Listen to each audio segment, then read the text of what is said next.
నమస్తే, welcome to Sunrise Car Care Vijayawada. ఇవాళ వచ్చేసి మా దగ్గరికి అయితే హోండా జాజ్ అయితే రావడం జరిగింది ఫ్రెండ్స్. మీరైతే చూస్తున్నారు, ఇది బ్యాక్ డ్యామేజ్ అండి. బ్యాక్ లోయర్ ప్యానల్ అనేది, డిక్కీ అనేది మొత్తం అయితే డ్యామేజ్ జరిగింది. బంపర్ కూడా మొత్తం పోయింది. మొత్తం అయితే డిస్మాంటింగ్ చేసి అయితే మనం అయితే మొత్తం కొత్త వేయడం అయితే జరుగుతుంది. బంపర్ వచ్చి, డిక్కీ వచ్చి మొత్తం అన్ని కొత్తదే వేస్తున్నాం.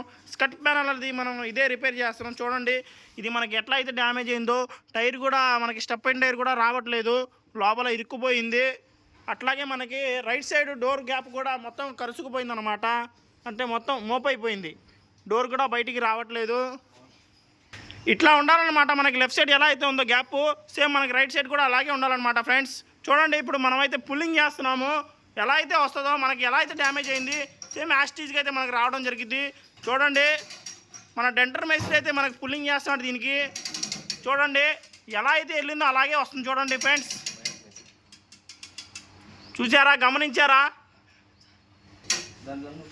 ఎలా అయితే మనకి. చూడండి ఎలా అయితే పుల్లింగ్, ఇదిగోండి లోపల ఉందా, ఇప్పుడు అలాగే బయటకు వస్తుంది. చూడండి ఫ్రెండ్స్, ఇదిగోండి చూడండి, ఇట్లా అయితే మనకి లోపలికి అయితే మొత్తం బయటకు వచ్చింది. చూడండి, తర్వాత మనం ఇక్కడ కూడా వేయడం జరిగింది క్లాంపు. యాస్టీస్గా ఎలా అయితే వెళ్ళిందో మనకి యాస్టీస్ మెజర్మెంట్ మొత్తం వచ్చేస్తుంది అనమాట ఫ్రెండ్స్. మీకు మా ఛానల్ అయితే నచ్చినట్టయితే లైక్ చేయండి, సబ్స్క్రైబ్ చేయండి, షేర్ చేయండి. తప్పకుండా బెల్ ఐకాన్ అయితే కంపల్సరీ నొక్కండి ఫ్రెండ్స్, మర్చిపోవద్దు. ఉంటాను. జై హింద్.